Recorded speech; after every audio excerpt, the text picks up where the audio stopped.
Time now for Michigan's #1 outdoor radio show, Mike Avery's Outdoor Magazine.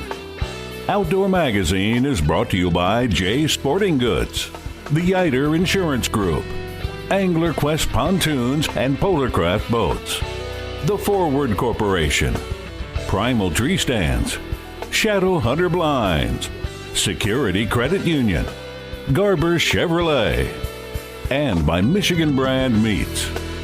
Now, here's Mike Avery.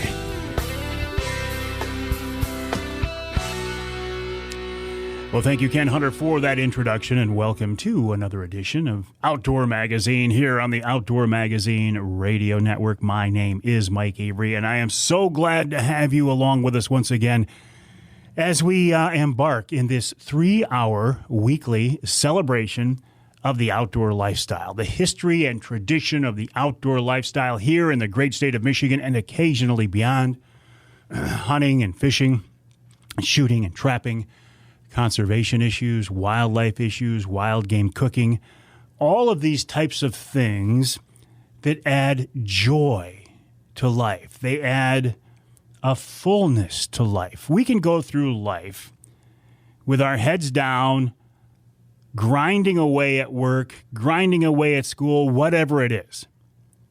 The things we have to do because they're the things we have to do. And we all have them, right? But we've all got to have something in our lives that gives us joy, that gives us something to look forward to, that gives us some kind of happiness, that lets us disconnect from all the rest of the world, disconnect from technology, get away from the news, reconnect. And that's what the outdoors offers. Well, it offers anybody who wants it. And here in Michigan and across the country, we are seeing a resurgence in interest in the outdoors, attributed to COVID. One of the few good things, well, maybe the only good thing to come out of COVID, people are looking at how can I stay socially distanced? How can I stay away from people? How can I not have to wear a mask? Well, go out in the water, go out on the ice, go out in the woods. Take a walk, go shed hunting. Hunting and fishing and shooting and trapping are just perfect venues for that. And so it's an honor, a privilege, a blessing for me to be here every week talking about this. Best job in the world. And I wouldn't be able to do it if you weren't on the other side of the microphone, if you weren't listening to the radio show or the podcast. So I do sincerely thank you for that. By the way, welcome to the month of March. Did it come in like a lion or did it come in like a lamb, in your opinion? Because March is one of what I call them a shoulder month, right? It's not winter. It's not spring. It's something in between. And from day to day, it can change. The other morning, I took my walk and it was 12 degrees. I didn't realize it was that cold when I left the house. But when I got a couple miles away, I thought, ooh, it's colder than what I thought it was. And the next morning, it was 30 degrees. But what do these temperatures do? What are they good for? Well, lots of things, right? But what is one thing that happens in the North Country when we have sub-freezing temperatures at night and it gets above freezing in the daytime? The maple sap starts to flow. That's a sign of spring, isn't it? What do I say is always one of my true signs of spring? When I see the first dead skunk in the road. And if you're old enough, you know about the old song, Dead Skunk in the Middle of the Road, a stink into high heaven, right? Last week, I saw my first dead skunk, and I was so happy to see it. Honestly, I pulled the truck over. I got out of my truck. I stood on the side of the road. I just looked at it with a smile on my face. And then I took a picture of it and I posted it online. The only thing left now in my mind is when I hear that first red-winged blackbird. Then I'll know. And I've had some people say, and I don't know if they're teasing me or I don't know if they're if they're being real. But they say, oh, we've already heard red-winged blackbirds. I'm hearing about sandhill cranes, another sign of spring.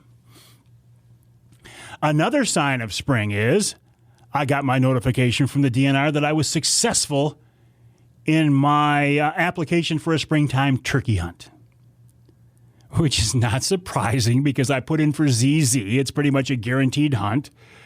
But the only reason I actually put in ahead of time this year that I went in for the limited, not the limited, but for the draw and paid my $5 was because last year when COVID first hit, ZZ sold out.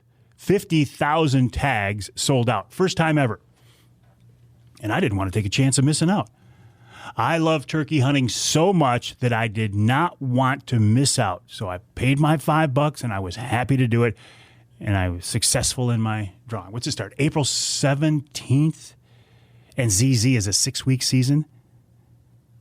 I don't know if it's the 17th. I think it is. Whatever day it is, it's a Saturday, which breaks my heart. I understand why they did it. And I know that because I have a flexible schedule, I have the ability to control my days in the woods more than some people. And if I was working Monday through Friday, I would welcome that Saturday opener. But from a purely selfish perspective, I do not like a Saturday opener. It reminds me of the opening day of gun season. In fact, I heard more shots on the opening day of turkey season last spring than I did the opening day of firearm season for deer last fall. But that's just me. I'll be out there with my recurve. And I think I'm going to go to a piece of property this year that shouldn't have the, at least for opening day, that shouldn't have the hunting pressure around it that the property I hunted opening day last year did. But we'll see. We'll see. I want to follow up a little bit on something we talked about last week, the Wisconsin wolf hunt. Now, I realize it's not a Michigan issue, but one of our neighboring states has a wolf hunt, and we want a wolf hunt. It's something we have to take a look at. I find it very interesting that they actually hit their quota of wolves, roughly 200, before the season was scheduled to end. They had to pull the plug on it early.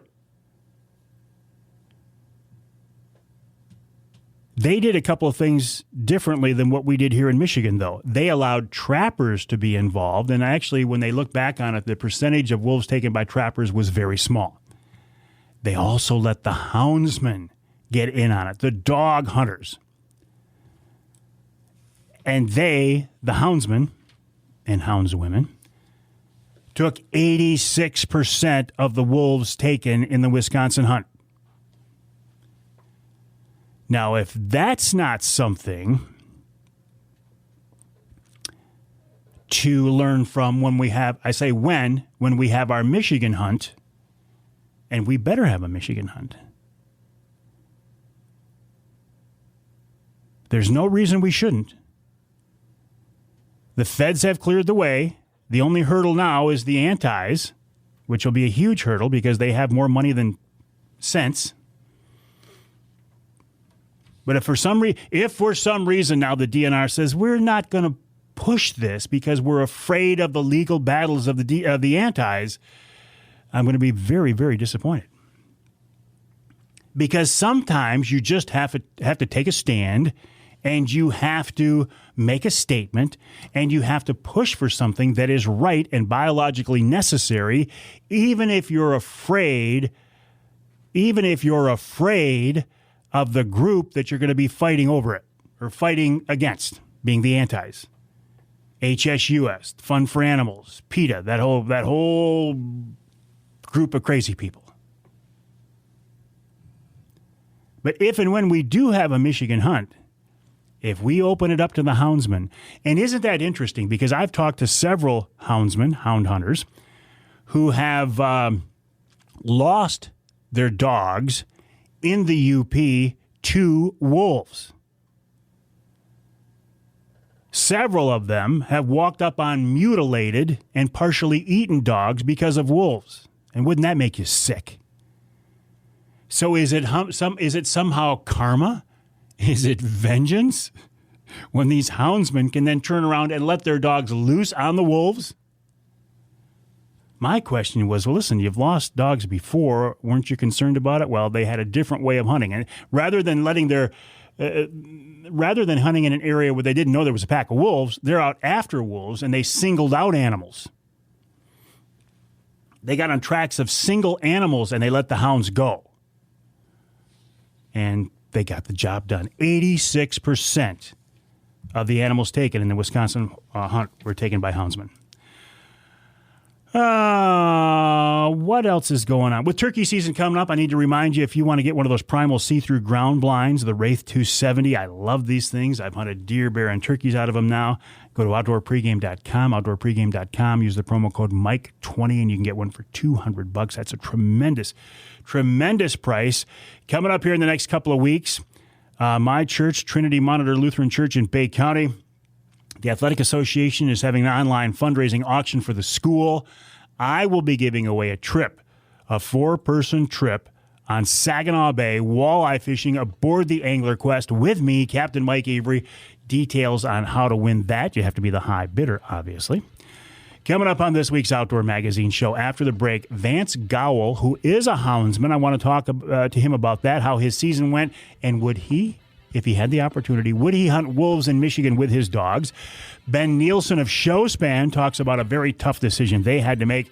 Tom Campbell of Woods-n-Waternews. In hour number 2, Johne Trevino talks about urban fisheries, specifically the Grand River. Rachel Leightner from the DNR. And Nick Percy in hour number 3 says now is the time to do some frost seeding. All that coming up this week on Outdoor Magazine.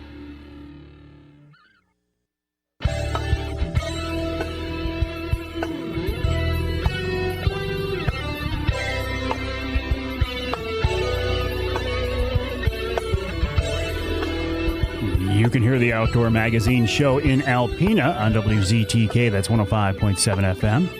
You can hear us in Battle Creek on WBCK 95.3 FM. And our newest affiliate, WTRX 1330, Sports Extra in Flint. Glad to be back on the air in Flint. More on that coming up a little bit later in the show, my connection with Flint. And thank you. It's a pleasure. A lot of friends in the Flint area. Pleasure to be back on there. This segment of Outdoor Magazine brought to you by MUCC's On the Ground program, OTG as it's called, is a program to improve habitat for fish and wildlife across the state. For details, check out the Michigan United Conservation Club's website. It's mucc.org. That's mucc.org. By the way, if you want to save 25% on your membership, your initial membership or your renewal, use the promo code Mike, all caps, M-I-K-E, and you can save 25% on your membership. It's at mucc.org. I was talking earlier in the first segment of the show about the Wisconsin wolf hunt and how the houndsmen went in there and just got the job done. I'm not a houndsman. I've never even hunted behind hounds. I've hunted upland birds and rabbits, but I've never hunted predators behind hounds. But I have the utmost respect for the houndsman. Vance Gowel is one of those guys. I actually had Vance on the show a few years ago. He lost a dog to wolves in the UP a few years ago, and he was also, you might remember, involved in helping a lady take a monster black bear in the northern lower here last fall. So I wanted to talk about a few topics, and he's gracious enough to give us some time today. Vance, welcome to the show. How you doing? Doing good, Mike. How are you? I am wonderful. Listen, I loved the story about how you helped that lady get that monster bear last fall. What did that thing end up weighing? It was 622 dressed out. So it was incredible. It was quite an experience. Man, I can't even. I've seen a few bears, and I can't imagine seeing a bear that size. It was, once we killed it, and you looked at the pictures, and you're like, well, it's a 500-pound bear. It's a huge bear. And then we got it back to a buddy's on his digital scale. We all kind of just looked at it in awe as it came off the tailgate. Yeah, probably never see anything like that again. No, probably once in a lifetime animal. Yeah, and you were blessed to be a part of it. That's very cool. Yeah. I think you have just wrapped up your hunting season for the winter. Now you're done now, aren't you, Vance? Yeah, cat season ended last weekend. If we had good conditions, I mean, you could still run, and I will run if we get snow again, because, hound hunting is catch and release. We can run until quiet time in April. So whatever conditions are, we'll run whatever critter that we can find at this time of the year. We don't have to kill them. I noticed you said cat, though. Bobcat, huh? Yeah, bobcat, yep. Started January 1st. Just like bear season, had a really good bear season, and cat season was exceptional as well. We did really well, looked at a lot of cats, just even with the terrible snow conditions. It was a lot of fun this year. Do you chase coyotes, too? I do not. Just bears and cats. Coyotes is a bit different. I feel like cat hunting with hounds is a little bit more of a challenge. I don't shotgun cats. We don't shoot cats when they're in the chase on the ground. We like to catch them, let the dogs do the work, and either tree them or catch them on the ground, and then we decide if we want to take them or not. But coyote hunting's fun. It's just not my thing. No, I get like to separate them. Yeah. Well, and I'm fascinated by this concept of catch and release hunting. I mean, you can have the thrill of the chase. You can put that animal in a position, in this case a bobcat or a bear, of, okay, do we want to take it or not? And I feel like more times than not, you don't take the animal, Vance. Oh, yeah. The killing animal is probably the smallest percentage of what we do. We take more pictures with the camera. A lot of time, I mean, we can pick and choose what we want to run by the tracks we find. We go out early in the morning, and we'll locate tracks in snow and determine on if it's a big cat or if we think it's a female, and we leave females alone and just try to run nice, mature male cats so we have something to run in the future. And you were onto a big one last week there with Gabe Van Wormer, weren't you? Yeah, that was a really good hunt. Snow was really deteriorating, and I stumbled upon a really nice track up in the hardwoods. It was with a female cat, and Gabe was up with us and with a couple of my buddies, and we all got together and we ran it and had a great run. Got to see the cat, and eventually he got down by a main highway and got into some private, and we pulled the dogs off and moved on. But it was a good hunt. We saw the cat, and a really big one. I want to go back to when you lost that dog in the UP to wolves. That's still got away. I mean, every once in a while you got to think about that still, don't you? I do. I think about it every time I hunt up north. The time on the west end now, and I have a friend in Manistee that I run with, and every time you turn them loose, it's kind of in the back of your head, but just try to know the area and stay away from packs and do what we can to be safe for the dogs. Did you see how your fellow houndsmen in Wisconsin did, how effective they were over there? Yeah, they did an incredible job. What was it? 86% of the kill was behind hounds. Isn't that something else? Oh, yeah, it is. They had great conditions, and a lot of guys worked well together. Did a good job. They did a great job, and I hope that we can learn from this, that if and when we have a Michigan hunt, they'll let you houndsmen go after those wolves. Is that something, given what's happened to you in the past, is that something you would be willing to do here in Michigan? Yeah, absolutely. I'd got with my buddy I hunt with west of the UP because he trains in Wisconsin. I was curious to see if he had any connection where we could go over there and run and help out, but that didn't work out. But if we get a season here, I will absolutely go up and try to get one. But we'll see. That's might be a long ways away. It might be, especially if we don't continue to put pressure on the powers that be to make it happen. Yeah, Wisconsin, they used the element of surprise, I believe. They sure did. They sure did. The Antis are going to be a little bit more ready this time because I think they know it's going to be attempted again. So yeah, it was like a perfect storm there when they got the local judge involved and they jumped the gun on it. Yeah, it's not going to be as easy here, but doesn't mean we can't have them. So listen, I am curious though. And I don't know if you've talked to the guys in Wisconsin or if you thought more about this, but having lost a dog to wolves before, how would you hunt them with hounds? Because wouldn't you be concerned about if you let your dogs go on a pack of wolves, the same thing's going to happen? Yeah, well, it's a different situation from when I was running bears, and it was July, and it was near a pack in a den with pups. It was that was a bad situation. But I think what happened in Wisconsin is you had a group of guys in that great condition, and they pound the roads looking for singles and doubles, single tracks, lone wolves, doubles, and they're not turning loose on packs. So they were able to run one alone or run a double and not have to worry about dogs getting killed. I think they basically surrounded a section and getting out ahead and killing them before the dogs even have to deal with it. Gotcha. Yeah. Speaking of wolves here, there's a question, do we have wolves in the northern lower or not? I think you as houndsman and I think the trappers would have the best handle of anything. Have you seen any personal first-hand evidence of any wolves in the northern lower? I've not. I hunt probably in January and February 4 or 5 times a week and check for tracks 4 or 5 times a week in the morning. I've never come across a wolf track. And I hunt from Alpena County to Emmett County. Don't really get up in Sheboygan County, so I can't say that there isn't anything up there. But I have no experience with that. I haven't seen any. Yeah. So what will you do now? You say that if the conditions get right, you'll go out and run some cats now. I to be honest with you, I didn't even know you could do that during the off season.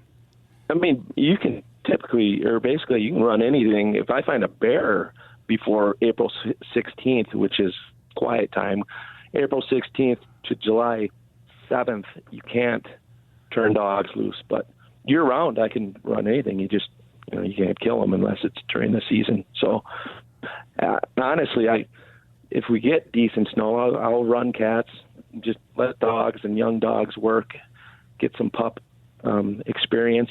But I always try to find a bear before April 16th, an early bear. That's my main goal, but we'll see. It's tough. I've only run a couple before April 16th. So. And you say you wanted the right snow conditions. Is that a lot of snow? Is that a soft snow? Is it a hard pack snow? What are you looking for?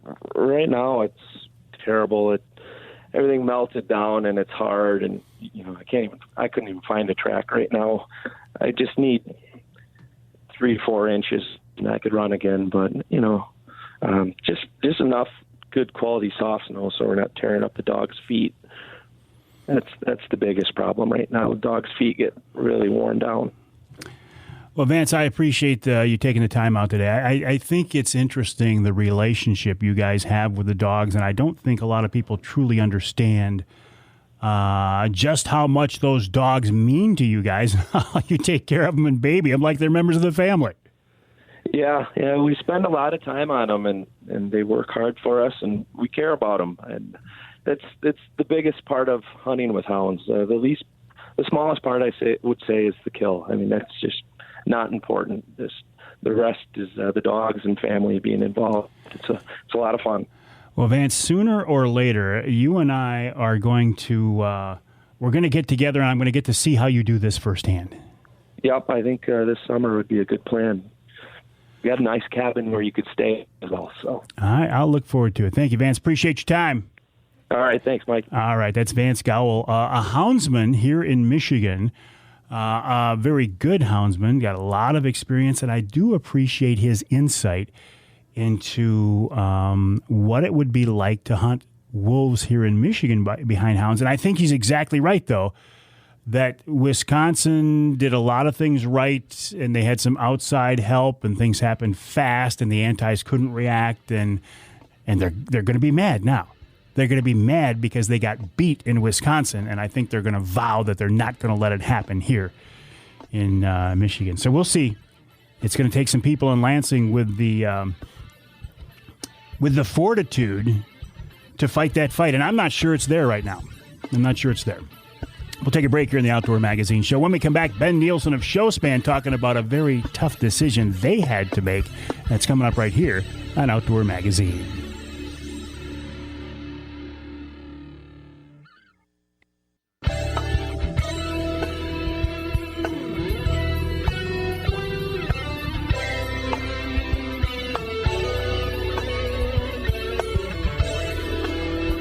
You can hear the Outdoor Magazine show in Traverse City on WTCM. That's 580 AM.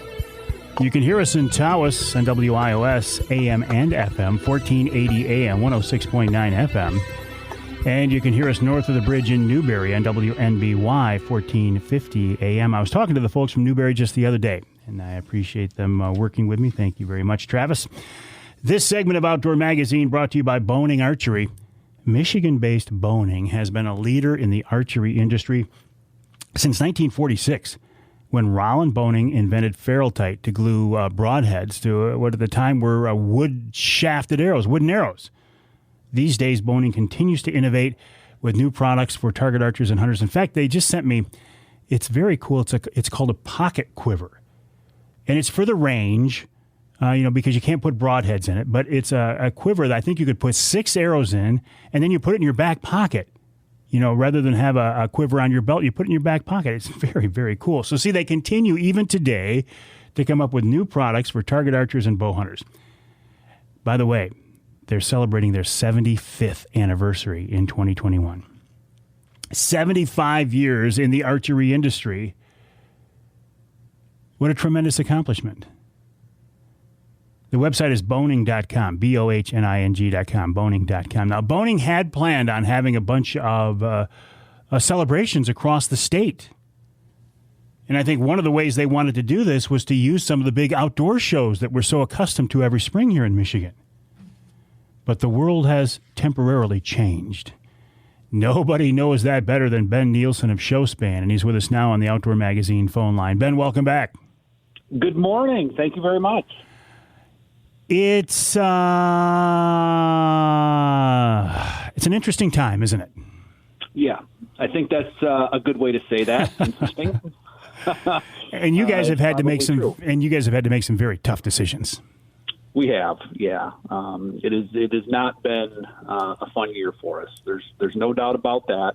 Our company has produced 0 shows this year, which is never good when you're in business. And what are the plans for the rest of the spring? Well, all of our shows are over. The last show that we had planned was the Ultimate Fishing Show in Detroit, March 25 to 28. And we've just recently actually announced the postponement of that show to 2022.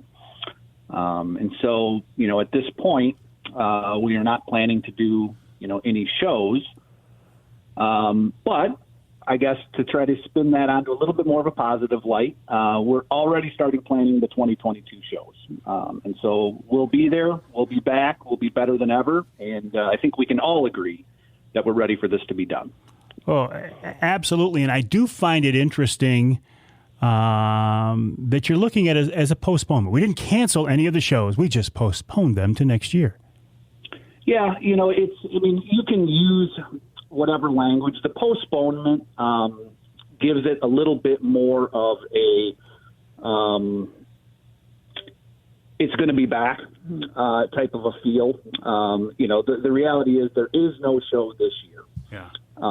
But we will have them in 2022. It's been frustrating for us as consumers. This is something we've all looked forward to every year. These big shows, we can get together and see the outfitters, see the boats, see the tackle, see the hunting guides, visit with our buddies, reconnect with people we haven't seen for a while. For us, it's an inconvenience. But for you guys, this is your livelihood. This is your business. It is. It's our business. It's taken a whack. There's no doubt about that. And, I think along with that business, I miss all those same things. I miss seeing all the different displays. I miss seeing all my friends. I miss, all of those things. And I think, we have a piece of that everybody does in their daily lives right now. We all have to get through it. We will get through it. And, we'll be back better than ever, is the best way to put it. Did you have to cancel some of the shows last spring, or were you able to pull them all off? Well, no, we did have to cancel our sports show in Grand Rapids. That one was, it kind of was right after everything hit real strong. And so we did lose the last 3 shows as a company last year. We're fortunate that we got 11 of our great shows in, but we did lose 3, and then we have lost everything this year. 11? Now, I mean, I know the Ultimate Fishing Show Detroit. I know the big show in Grand Rapids. I know Outdoor Rama. What else do you guys do? Showspan produces, a number of different shows. Only one of them is not in the state of Michigan. We also do the Milwaukee Boat Show. That's the one that's out of state. But we do the Grand Rapids Boat Show. We do a number of home shows, cottage shows, RV shows. We do a wine, beer, and food festival. We do an auto show, golf show. So a lot of different areas there that we cover. Well, we are going to be ready when you come back, and I am confident you're going to be back stronger than ever, and I can't wait, Ben, to see what you guys come up with for 2022. Oh, we're looking forward to it. It's it's going to be a glorious day. There's no doubt about that. And I do believe that once we're able to gather again in large numbers and get to these shows, I think that they're going to be bigger and better and stronger than they've ever been. We're all looking forward to that. I have nothing but confidence that you guys will come back stronger than ever at Showspan. Thank you, Ben Nielsen. Appreciate your time. Absolutely. Ben Nielsen of Showspan, the website showspan.com. That's showspan.com. We'll take a break here in the Outdoor Magazine show. When we come back, we'll check in with Tom Campbell of Woods-n-Waternews. They are looking at an interesting decision, too, because their outdoor weekend is scheduled for the end of the summer. Can they go ahead and plan on that? I mean, we're all hoping things will be better by then, right? We'll talk with Tom after the break right here on Outdoor Magazine.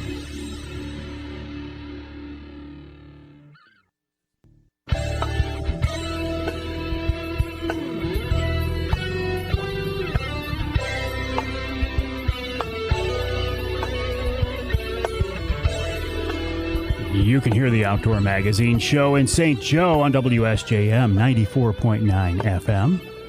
You can hear us on the other side of the state, out in the Thumb, Sandusky, WMIC 660 AM 95.3 FM. And you can hear us north of the bridge in the Sioux on ESPN 1400 WKNW. This segment of Outdoor Magazine brought to you by Speedy Blaze. Speedy Blaze is a safe, clean, water and insect-resistant alternative to firewood. It's safe to cook over because it's made from recycled hardwood. You can put it in your fireplace, your fire pit, your grill, your campfire, any place you can burn wood, you can burn Speedy Blaze, and it'll burn cleaner, and you can always get the fire started. Anybody can start a fire with Speedy Blaze. By the way, it's a Michigan-based company, too. You know I love that. Now, sometimes people think I'm saying Speedy Blade, like the blade of a skate. Now, think about this. What does a fire do? A fire blazes. It's a blazing fire. It's Speedy Blaze, B-L-A-Z-E, Blaze. And the website is speedyblaze.com. That's speedyblaze.com. While you're online, please check out my website, MikeAveryOutdoors.com, and head on over to woods-n-waternews.com. That's the website of Woods-n-Waternews, obviously, Michigan's premier outdoor publication. Tom Campbell, one of the men behind the magazine, with us now on the Outdoor Magazine phone line. Tom, welcome back. Hey, thanks, Mike. Appreciate it. Always a pleasure to have you along with us. Listen, I got to talk about something tough here. We just had Ben Nielsen of Showspan on, and he said, nothing, no shows this year. No shows. I know. I can't. So unreal. And I feel sorry for not only Showspan and Ben and Henry, who put on such great shows, but you just think of all those vendors that rely on those shows, and us included. We love those shows, and the clubs and organizations that have lost out. That's big fundraising for them. So it's horrible. And now, here we are 6 months out from the outdoor weekend, September 10th, 11th, and 12th. And, you just hold your breath. Sometimes you're going, is this going to happen to us? Are we going to cancel twice in a row? And right now we're hoping not. Things are looking better. Always, good news is always great. And same as Ben and Henry did with Showspan, you got to forge ahead, and you got to plan. You got to get all your ducks in a row, and you got to think you're going to have a show, and you're going to have a great show, and that's all we can do. And so we're doing it, and we're we're all over our vendors right now. So let's just hope things get real good in 6 months. Well, and we all hope and pray that. And I'm cautiously optimistic. I feel like we're moving in the right direction. And if you guys are able to have this show, look out, because the pent-up demand for an event like this is going to be huge. That's exactly what we're banking on. We feel the same thing. Like we think everybody's going to be excited. You throw in the fall adrenaline already on top of that, and seasoning's opening. So we're really hoping to get have a tremendous show and make it fun for everybody and make it safe, which is so important today. So.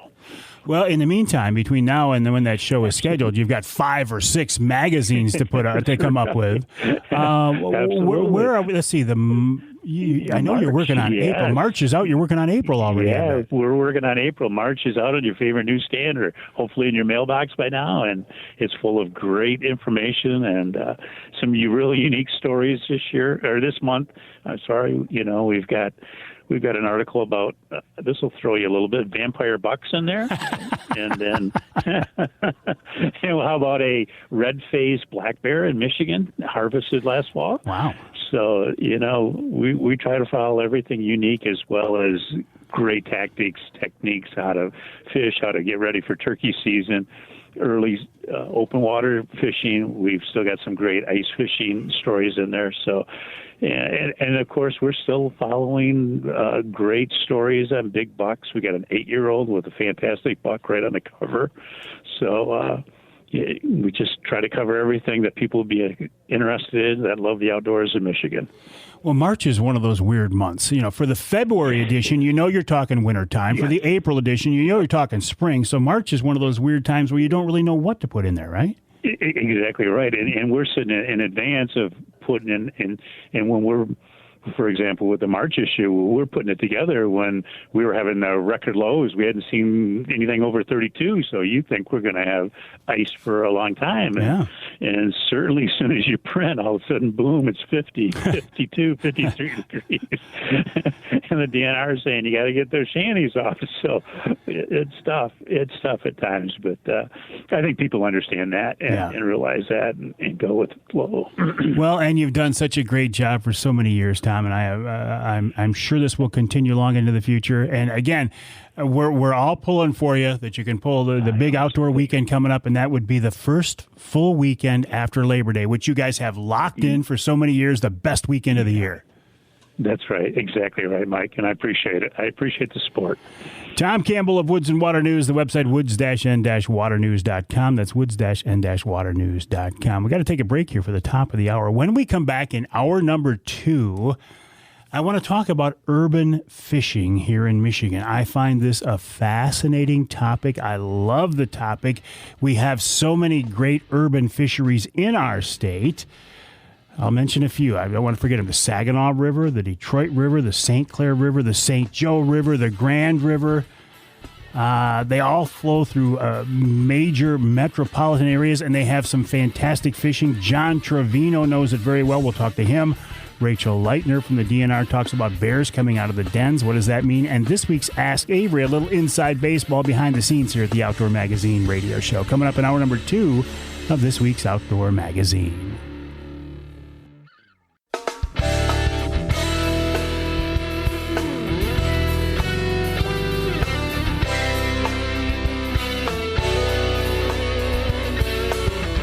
Time now for Michigan's #1 outdoor radio show, Mike Avery's Outdoor Magazine. Outdoor Magazine is brought to you by J Sporting Goods, the Yeiter Insurance Group, Angler Quest Pontoons and Polarcraft Boats, The Forward Corporation, Primal Tree Stands, Shadow Hunter Blinds, Security Credit Union, Garber Chevrolet, and by Michigan Brand Meats. Now, here's Mike Avery.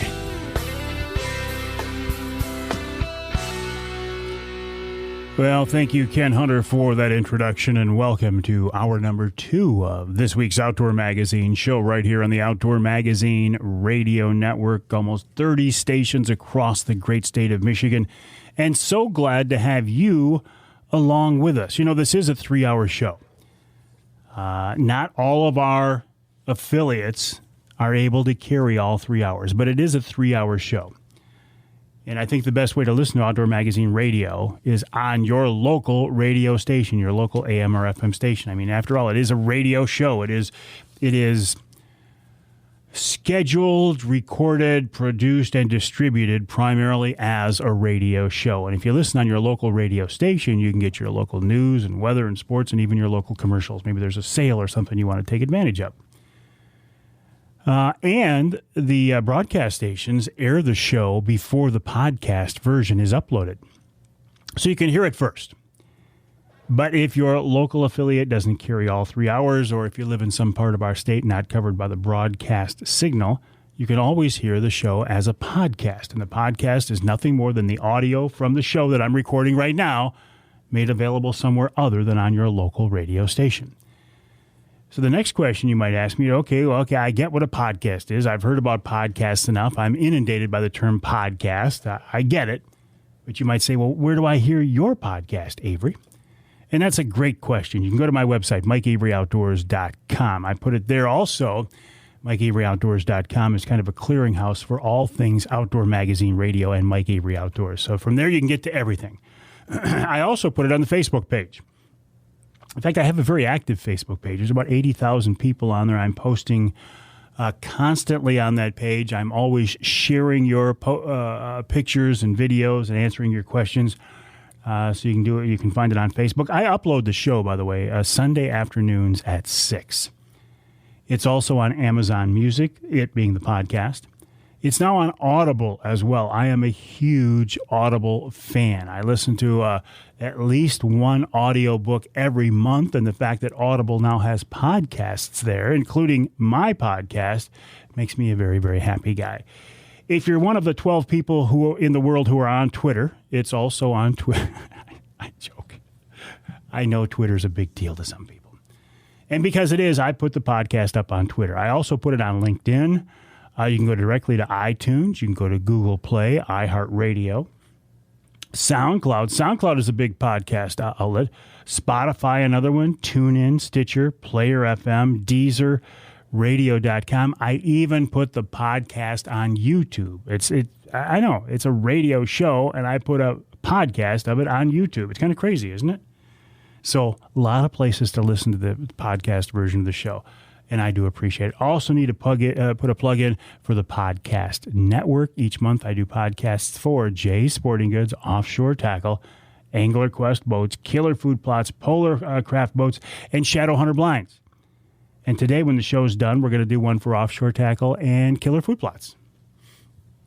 So keep an ear out for those. I would appreciate it. I love to fish.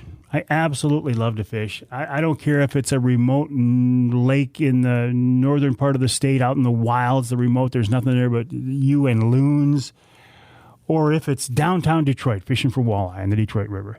And here in our state, we have such a diverse fishery, and we have so many very, very cool and productive and world-class urban fisheries. Johne Trevino is a guy who knows this very well. He's been fishing the Grand River in Grand Rapids and Lansing, among other places, for 40 years. He sends me a lot of pictures of him with a big smile on holding big fish. And I finally talked him into sharing some of his secrets with us. And he's on the Outdoor Magazine phone line right now. John, welcome to the show. How are you? I am doing great. Glad to be on the show, Mike. Well, listen, it's a real pleasure to have you. I mean, you're a fixture on that Facebook page. You're the man when it comes to urban fisheries. Oh yeah, I created a new thing. Like I said, a lot of people. We got several miles of boardwalks all up and down the downtown areas, the Portland areas, the Grand Rapids areas, and a lot of people walk for exercise. So I figured, why not carry a fishing rod with me? Hey, why not, right? Why not? Exactly. There's so many great areas on the Grand River. It's kind of, a lot of people don't know it's such a great fishery. We have several big smallmouth bass. We have pike. We have walleye. We have several different species in the Grand River. So as growing up, I fished it a lot growing up as a child, and now I created, why not carry a fishing rod when I do my exercise walking down the boardwalk? So, instead of exercising, I get a little fishing and exercising. There you go, best of all worlds. Now, listen, when I think of the Grand, traditionally, because I grew up on the west side of the state, so I'm familiar with the Grand and the Rogue and, the Duke Creek and stuff like that, Cedar Creek. But I used to think of the Grand as a steelhead river, and it is a great steelhead river, but there's a lot more, isn't there? Exactly. A lot of it is with timing. You get the spring steelhead run. We get some fall salmon run. A lot of the big walleye, the big pike, I catch them in the spring, come later in the season. It's still a good fishery, but I have a tendency of getting them big ones during the spring. So that's kind of how it is. And other than that, it's great for everything. It's steelhead. We got salmon. We got catfish. It's just a great fishery. Words don't describe it. And a lot of people used to look down on the Grand River. The Grand River is a very, very great river, and it's just an awesome fishery. And it sounds to me like it's a year-round fishery. I mean, you vary what you target at certain times of year, but as long as you can get out there, as long as there's not ice, you can fish it, right? Exactly. I fish it all year long. I fish it through the winter. It don't freeze up in some of the dams. We get great smallmouth fishing come around May, June, July. Great smallmouth fishing, cat fishing. Then come the fall time, we get salmon all the way from the Great Lakes all the way to Grand Rapids to Ionia to the Lansing area. It's just an awesome fishery. And what I don't get is a lot of people don't fish it like they should. We get pressure, but not as much pressure, especially in some of the areas down around me. I'm like downtown Lansing area. I'll fish it and hardly see anybody fishing it, but people got to get out there and enjoy it because it's such a great river. Well, and I want to follow up on that, but I also find it interesting. You do almost all of this fishing from the shore. You don't even need a boat. No. 90% of the fishing, I just walk the boardwalks. Yep, 90% of it I walk the boardwalks, or I'll fish some other holes that I have, and I've just been fishing it so long I know a lot of the spots too, so that kind of helps out. But you could go down to any part of the river and catch a fish. Do some of the business people, like they're walking downtown for lunch, or they look out the window of their office and they see you down there on the river, do they think Johne Trevino's crazy? No, they say, "Wow, you pulled that out of there." A majority of them say, "Wow, awesome!" They can't believe how such a great fishery it is. I get that a lot. I'll catch a few big fish, take a picture. I'll have other people, like just last spring, I've caught a couple 20-inch smallmouth, and that's big for our Grand River. That's really big. And I had a couple families stop down there, and some people during lunch too, and they were like, "Wow, you got that out there?" I said, "There's several of them like that." A few days later, one of the guys who worked in one of the businesses there was out there fishing on his lunch break. See, I think that's great. I think that awesome. that you're encouraging people to get out and take advantage of these urban fisheries, John. I think that's wonderful.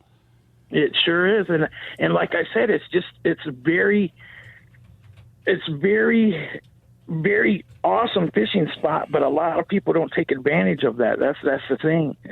I would love to see more people out there doing it, especially on the rivers. Do you worry at all about, you get on a statewide radio show here, you talk about how good the fishing is in the Grand and, Grand Rapids and Lansing specifically. Do you worry about people coming in and taking over your honey holes? No, that's not my style. I enjoy fishing and teaching. I've been doing that for years. I help people. I give a lot of information. You ask me a question, I'm going to help you. The more people, the better. So, and I'm going to have to take a commercial break here in just a minute. So if I cut you off, I apologize, but we'll come back. But so when you head down to the river, what's your setup? What's your gear? What are you carrying with you, John? I usually take two rods. I take a 7-foot, and I take about a 6.5 foot. I use a lot of light line. I go with 6 to 8 pound test line. That kind of helps out. I use a lot of twister tails. I use a lot of small crankbaits. I use a lot of downsized baits because we're mainly targeting smallmouth bass. So in pike and walleye. So I'm not really. It's a good largemouth fishery, but not a super. Well, I can't say that. In the areas I fish, it's more smallmouth areas. In certain parts of the river, you have great largemouth fishing. So it depends on what I'm targeting. I've even frog fished the Grand River. I've fished spinnerbaits. I've fished jigs. I've fished crankbaits. It depends what I am targeting. But the majority of the times, I'm going after the big smallmouth. That's usually what I target. You can't go wrong with a twister tail, right? You can catch everything from a steelhead to anything on a twister tail. Hang tight, John. We've got to take a break here. We're talking with Johne Trevino, who is a noted urban angler. The Grand River is his backyard. He grew up on the Grand. He fishes it today. He fishes it tomorrow. He's fishing it all the time, as much as he can. Within, in the city, along the boardwalks, he sends me a lot of pictures. The guy knows his stuff. He knows what he's doing. So I will pick his brain after the break here. But first, we do have to take a break here in the Outdoor Magazine Show. My name is Mike Avery. Lots more coming up. Stay with us.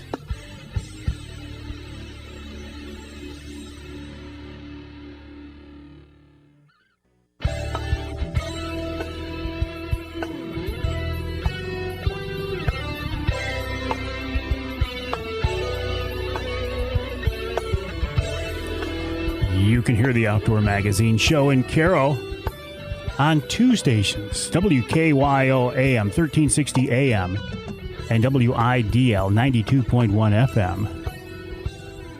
And you can hear us in Sheboygan on Big Country Gold, WCBY 1240 AM 100.7 FM. Part of the Black Diamond Broadcasting Group. I was fortunate to visit with Mike Chires of Black Diamond last weekend. Really nice guy and a very good group, and I appreciate the opportunity to work with those folks. This segment of Outdoor Magazine is brought to you by Great Lakes Charter Training. If you've ever wanted to be a charter captain, I am absolutely convinced this is your best option. It's your best choice. It's your best way to make this happen. You can, if you want, there is a system in place that you can do all the prep for the Coast Guard captain's license test on your own. Nothing prohibits you. There's nothing stopping you from doing it, except that it could well be a waste of time. In my case, it would have been. I needed, to be honest with you, I needed the hand-holding. I needed the one-on-one.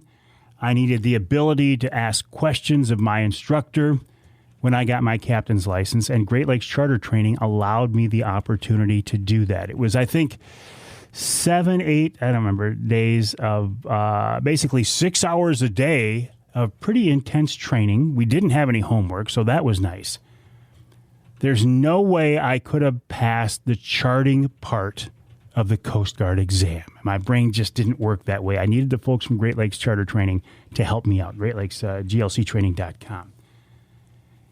They promise you that if you go through their class, you will pass the Coast Guard exam, and they are authorized to give you that exam, too. So they make it listen, it's not easy, but they make it as easy as possible. I think it's the way to go. If you want to be a fishing charter captain, if you want to run dive boats, sailing excursions, river tours, whatever, if you're going to take people a towboat, if you're going to take people on the water for hire, you need to be licensed, and Great Lakes Charter Training can help you do that. GLCtraining.com is the website, GLCtraining.com. They have a series of classes coming up around the state, and you can see that list at the website, GLCtraining.com. We're talking about fishing right now. Urban fishing, and in most cases, you really don't even need a boat to do this. Now, we're talking specifically right now with Johne Trevino, about the Grand River, but this applies to the Saginaw River, the St. Clair River, the Detroit River, the St. Joe, any of these rivers, so many of them here in our state that run through some cities. Good-sized cities. You can find John, by the way, on Facebook as Johnny Cash Trevino, but we're going to call him Johne Trevino, and he's an absolute expert. John, what are you fishing for right now? I know you're a big smallmouth guy, but you're not chasing smallies right now, are you? No, I'm chasing walleye. I have a page, too, if people want to check it out. It's a One Man on the Grand. I post. It's called One Man on the Grand. It's a fishing page on Facebook. You can check that out. I give a lot of tips and information. But I am chasing walleye now until the season ends. I was out there 2 days ago. I caught two of them. One was probably about 26 inches, and the other one was about 24 inches. Wow. And that was just last weekend, the first couple of days of the warmth. Now, was that in Lansing or was that in Grand Rapids? That was in Lansing area. That was down at the Old Town Dam, right there at the Brennecke Fish Ladder. So, so let me understand this here. So, steelhead or salmon could get above that fish ladder, but a walleye won't, will they? So, do they stack up below that fish ladder? That's where I fish them below the dam, because we have fish ladders that connect it from all the way up to the lake. But there is walleye and everything on top and below. So I don't know how they got up in there, but yeah, you can catch walleye all up in that whole Lansing area stretch, all the way up to Grand Rapids stretch. Okay, so these are resident fish. These aren't fish coming up from Lake Michigan. They live in that river year round then. I am, yes, pretty sure they do, but it's all timing too. Like in the springtime, you could catch walleye better than certain other times, just like any other species in any other areas that you fish. So yes, there's walleye in there year round, and they take a tendency in the springtime. This is when I target them because, that's when they get the bigger walleyes. I just usually take a picture, let them go. But, yes, it's a great fishery. And we do get steelhead, too, all up and down the river, especially now. What are you looking for, John? Are you looking for holes? You're looking for flats? And how are you fishing them?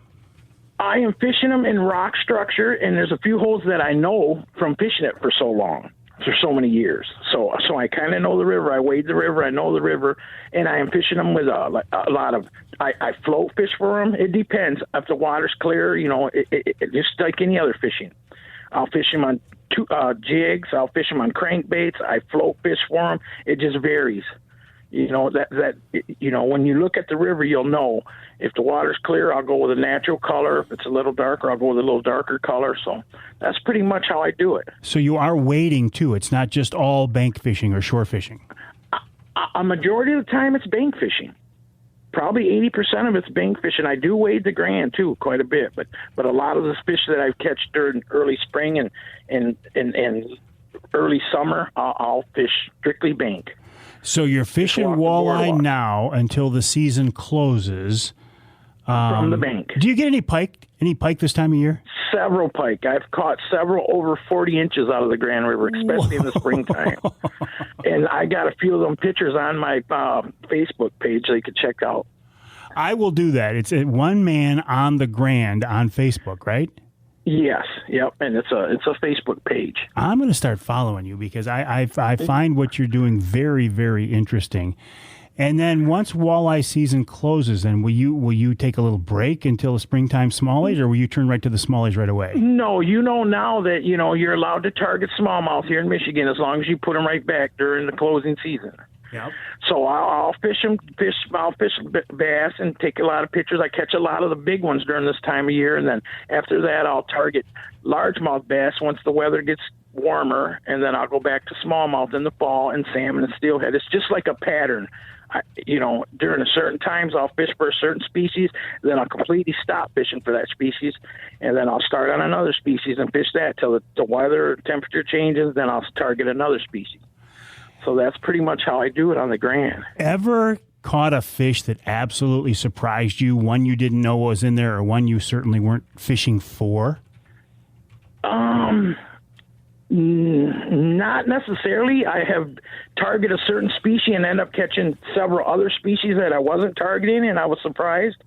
I'll tell you what surprised me is how big the smallmouth are getting in the Grand River. I've caught some close to a little over 4 pounds. That's big for the Grand River. Oh, that's big for it, John. That's big for anywhere.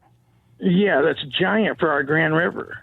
And I've caught probably in the past couple of years, probably at least 5 of them, close to 4 or a little over. And is it when you're down there on these boardwalks and the banks, downtown Grand Rapids? I mean, listen, I know downtown Grand Rapids gets a lot of steelhead activity. But you get up into Lansing, I don't feel like that gets fished nearly as hard. Not at all. There's a few anglers that I know personally that kind of know what I know and kind of follow my lead. Now we are putting more fish on the bank and doing it. It's starting to getting a little more recognition, I guess, on the Grand, where everybody's enjoying it, and it's starting to blossom. It's starting to blossom. More people are getting hip that, wow, it's a great fishery. And that's what I'm trying to teach, that, man, this Grand River in the Lansing area is awesome to fish. It used to get a bad vibe back in the years. A lot of people thought it was, a horrible river or whatever, or, it's polluted or whatever. The river is so clean now. It's such a great fishery. It's an unbelievable fishery. I think it's wonderful that guys like you and City Slayer over in Flint are promoting these urban fisheries, because you don't need a big, expensive boat. They're close to home. They're close to where a lot of people live, and it's an easy fishery. Exactly. And I would love for more people to get out there and try it. It's incredible. Well, I still think some of your fishing buddies are going to go, John, why did you go on that statewide radio show? You told everybody what we're doing here. No, I've always been that way. If you know me personally, I love to teach. I love to share. I would rather enjoy. I've done it so long. I'd rather enjoy taking somebody and watch them smile and catch a fish. That's just the way I am. That's the kind of guy I am. What's the big I'm a walleye guy? What's the biggest walleye you've caught out of the Grand? I caught a 9-pounder out of there, out of the Grand River, and I've caught several over 6 and 7 pounds. Wow! And that's in the Lansing area. And I've caught probably 5 pike over 40 inches. Yeah, 5 northerns over 40 inches. Now, the northerns, are you fishing more with a crankbait and the walleye more with a jig, a twister? Yes, I've catch them on a lot. I'll tell you what, the past couple years I've been getting into these big swim baits. It's a new thing. These big Kitech swim baits, these Guggen swim baits, these big giant swim baits. Those been a deadly fish catching. So if anybody's listening, grab you some swim baits, get on that Grand River, swing them around. You're 90% you're going to catch something big on them. Big smallmouth, big walleye. They're producing fish right now. I'm not familiar with those. Are there when you say swim bait, I mean, is that crankbait? Is that, I don't know what that means. No, John. it's a big giant twister tail. It's a big about 4 or 5 inch twister. It's a paddle tail, not a twister tail. It's a paddle tail bait. They just came out. They've been out for a while, but there's a big hype on them. A lot of people are fishing them now. So they're a rubber bodied bait. Yeah, I'll post some of them on my page if anybody wants to check them out. What I was going to do here probably the next few days, I was going to post the top 5 river baits that I catch a lot of fish on my page. So if anybody's interested, they're more than welcome to check it out. But, yeah, that's a big fish catcher, and I use a lot of crankbaits, too. I fish crankbaits. What else do I use? What's been deadly, too? Here's one of my tricks for walleye, and a lot of people don't fish them on our Grand. They stick to the old Mr. Twister jigs. Is the Robo Worm, twister tail Robo Worm. So what it is, it looks like a bass worm, but it's for walleye. It's deadly on the Grand River, too, for walleye, especially this time of year.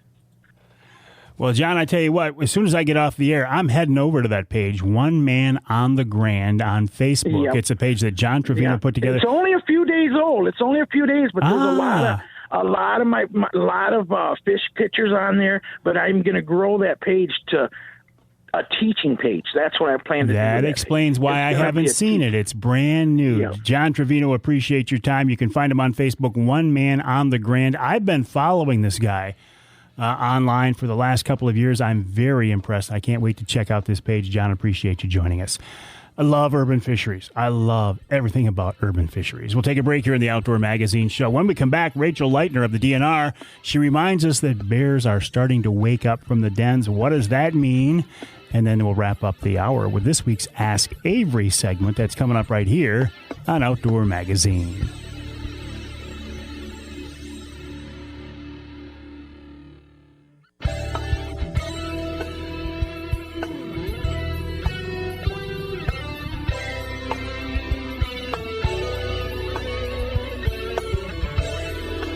You can hear the Outdoor Magazine show in Houghton Lake on 2 stations, the Twister 92.1 WTWS and also 98.5 WUPS. I did a live remote with the folks from 98.5 UPS in St. Helen at the Minnow Bucket last weekend. Nice people. Really enjoyed it. You can also hear us in Port Huron on WPHM 1380 AM. This segment of Outdoor Magazine brought to you by the Linwood Beach Marina and Campground. Linwood Beach can be your year-round Saginaw Bay fishing destination and your Mid-Michigan tracker and angler quest headquarters. You know I love that. For more info, check out the website linwoodbeachmarina.com. That's linwoodbeachmarina.com. And as we get closer to open water fishing season, open water boating, camping season, you're going to want to check in with my friends from Linwood Beach Marina. Again, the website, linwoodbeachmarina.com. While you are online, of course, my website, MikeAveryOutdoors.com, and head on over to the DNR's website, michigan.gov/DNR. There is a ton of information on that page, more than you can probably ever absorb in one setting, in one sit. This time around, Rachel Leightner from the DNR joins us. Rachel, welcome to the show. How are you? Hi, Mike. Thanks for having me. I'm doing well. Listen, bears. Bears are one of my favorite topics. So when I heard that you wanted to talk about bears, it made me very excited. And it's the time of year when we might actually start seeing a little more bear activity again, huh? Absolutely. Yep. It's the time of the year when we've got bears rising from their hibernation dens, and after months of living off of nothing but their fat reserves, they are going to be looking for a highly nourishing meal and moving around to try to find something good to eat. So it's likely we will see bears pretty soon. And they will take that meal any place it presents itself, pretty much. Absolutely. So typically they're looking for like a green, leafy type of vegetation that's got lots of nutrients in it. But while spring blooms are still sprouting, bears will find supplemental food wherever they can find it. So lots of human food sources during this time, like bird feeders, trash, pet foods, and basically anything that's got some type of good smell to it, they would be attracted to. So what's the advice? If you live in bear country, just be careful with what you have out in the yard or out on your property right now? Yeah, that's some good advice. Basically, anybody in the UP or northern Michigan, and even in some of those southern counties like Kent County or Ingham County, if you've got things that might attract a bear or any other kind of wildlife, the best thing you can do is just remove it. So a lot of us put up bird feeders to watch the winter songbirds, but right now it's a good idea to take it down through the spring and summer and really through the fall months, just because bears have a big appetite and an excellent sense of smell, and if they find a food source once, they'll keep coming back. Yeah, they tend to remember where they find that food, don't they? They do, yes. They will keep returning. A bear really has nothing else to do in its day than to find food. So if it finds a source, it's probably going to keep returning. Nothing to do and all day to do it. So, yeah, if they find your garbage or whatever. And I do find it interesting. You mentioned some southern counties. We are seeing the bear range expand further south in our state. Yes, we are, especially with some young bears. They're looking to establish some new home ranges, and so they're looking for new suitable habitat, and so occasionally they'll move farther into those southern counties.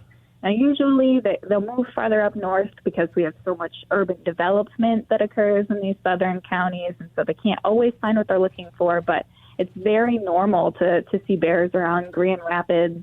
We had a bear around Lansing a couple of years ago, and so it's totally normal for a bear to be exploring a new place to live. People up north know how to live with bears. They know that they're in the woods behind the house. They know that they've got them around. People in the southern part of the state or the central part of the state aren't used to it yet. Should they be concerned? I mean, when people hear, "Oh man, we got bears in the area," or "we have a bear in the area," they tend to get a little bit nervous, a little bit afraid. Should they be? Well, bears are really skittish animals. So, like I mentioned, they're just really looking for a food source. If you do have a bear in the area, or if you suspect you might have a bear in the area, the best thing you can do is to remove a food source, like store your trash cans inside. If you've got fruit trees, a lot of us put up gardens in the last year, so if you've got any plants that have fruiting bodies to them, you can put up an electric fence. That's a good way to deter the bears from getting in there. Just take the necessary precautions to prevent conflicts, and you should be okay. You always, of course, if you're in those southern counties and you you're concerned about a bear, give a call to your local DNR office, and we can kind of talk through maybe some further assistance if needed. But for the most part, if you can keep the bears out of your yard, they should be no problem to you. And if they can't smell any food sources, they'll just continue on their way until they can find something. Rachel Leightner, appreciate your time. Thanks for the heads up, and I'm sure we'll talk again soon. Thanks, Mike. You have a good day. You as well. Rachel Leitner from the DNR, michigan.gov/DNR. The thing about bears is bears are more afraid of you than you are of them. And it took me a while to realize that. When I first started bear hunting, first started being around bears, I thought, oh, they got claws, they got teeth, they could be dangerous. And I guess they could. But just because you've got a bear living behind the house or you've got bears in your county now, you don't have to worry about being out in the woods. You don't have to worry about the only time a bear might possibly be a concern is if somehow you got between a sow and cubs, and that doesn't happen very often. I mean, it is something to keep in mind, but if you've got a bear on the property, you don't have to worry about going out on the back deck. A bear is not going to run out of the woods and attack you. A bear is probably not even going to come up and take your dog like a wolf might. I think bears are beautiful, beautiful critters. They're one of my favorite things in the Michigan woods. I have nothing but respect, and the fact that they're down in my part of the state now makes me very happy. We'll take a break here in the Outdoor Magazine show. When we come back, this week's Ask Avery segment, talking about the radio show, some of the stations, how do I end up where I am, the times, all that good stuff coming after the break right here, after the break on Outdoor Magazine.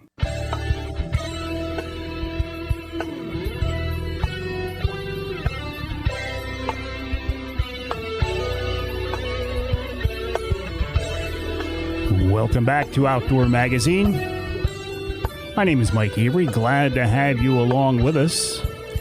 You can hear the show in Holland on WHTC, that's 1450 AM and 99.7 FM. And you can hear us north of the bridge in Iron Mountain on WMIQ, that's 1450 AM. The Ask Avery segment is brought to you every week by my friends at Security Credit Union. Security Credit Union loves to work with outdoorsmen and women, and they can help you with your next outdoor adventure. Check them out online at securitycu.org. That's securitycu.org. The way the Ask Avery segment works is this is your chance every week to be directly involved in the content of the show. You can send me an email, mike@mikeaveryoutdoors.com.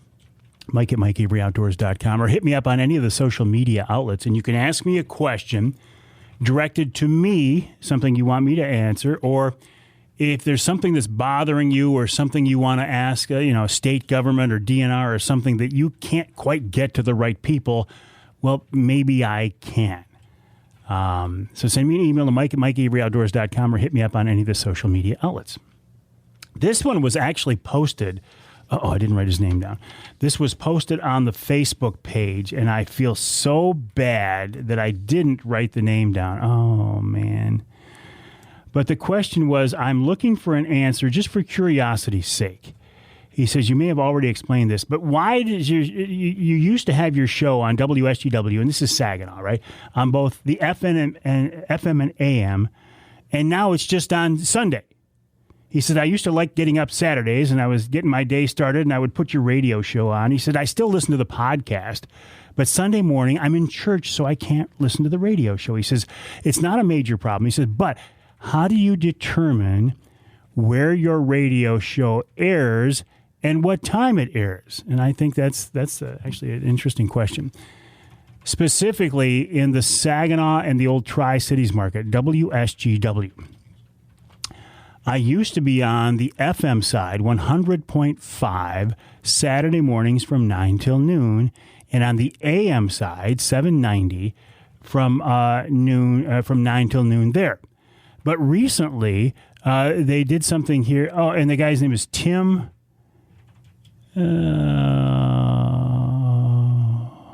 I'll find it here, and I apologize for that. They combined their signals. So I ended up being, on Sunday morning on both stations from 9 till noon. So I'm still on both stations. It's just now on Sunday morning.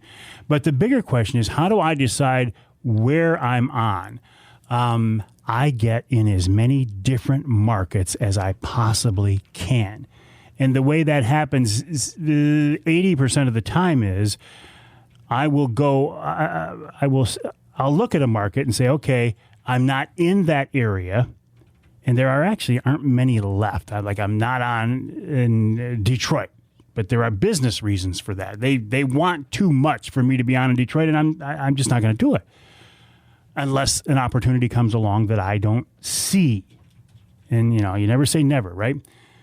But and then I'll try to find a station in that market that might be a good fit, say a talk radio format or a sports station. And just start talking to those people and try to make it happen. If I can get an inroad into a market with a station owner or a program director or something along that line, then we'll start talking about, how much of the show are you interested in? Because it is a 3-hour show. I would like these stations to carry all 3 hours if they can, but it's just not possible in some markets. In some places, I have a couple of stations, I'm on 1 hour, but I'll take it because I want to be in that market. I want to be in that station or on that station in that area. As far as times, that is completely up to the local people in that market, the station management in that area. I have absolutely no say in what time they put me on the air. And you know what? That's really not my concern. If they will clear my show, if they will grant me access to that market, to their airtime, it's none of my business when they air me. Most of my stations will air me Saturday and or Sunday mornings, sometime in the morning, and that seems to work out pretty good. Some of the stations air it; they break it up into 3 hours and air it during the week. So that I have no control over. But anytime I can get into a new market, and at one time I had 30 stations here. I think I'm just below that now because, for example, you'll get there was a small station in the UP that they closed their doors. They went out of business. Well, I'm not on there anymore. I had a couple stations in the central part of the state. There was a change in ownership. They completely changed their format. And they weren't even interested in entertaining the option of me sticking around. So there's nothing I can do about that. So I think 28 stations right now. My newest affiliate, back on in Flint, Sports Extra 1330 WTRX. They were my very first affiliate when I started the show out of WMAX in Saginaw. My first affiliate was WTRX in Flint. So I'm so happy to be back on there. That is a Saturday morning from 8 till 11 time slot. That's a very, very good time slot. So Tim, I appreciate the question. I don't want to be too much inside baseball, but I often get asked, how do you end up where you are, and why do they air this, the times that they do? I appreciate each and every one of my affiliates. I appreciate the fact that the Security Credit Union makes the Ask Avery segment possible, and I appreciate you listening to the show. If you can, stick around for hour number 3. We're talking food plots with Nick Percy of Michigan-based Killer Food Plots, and, of course, wild game chef Dave Miner and more. Coming up in hour number 3 of this week's Outdoor Magazine.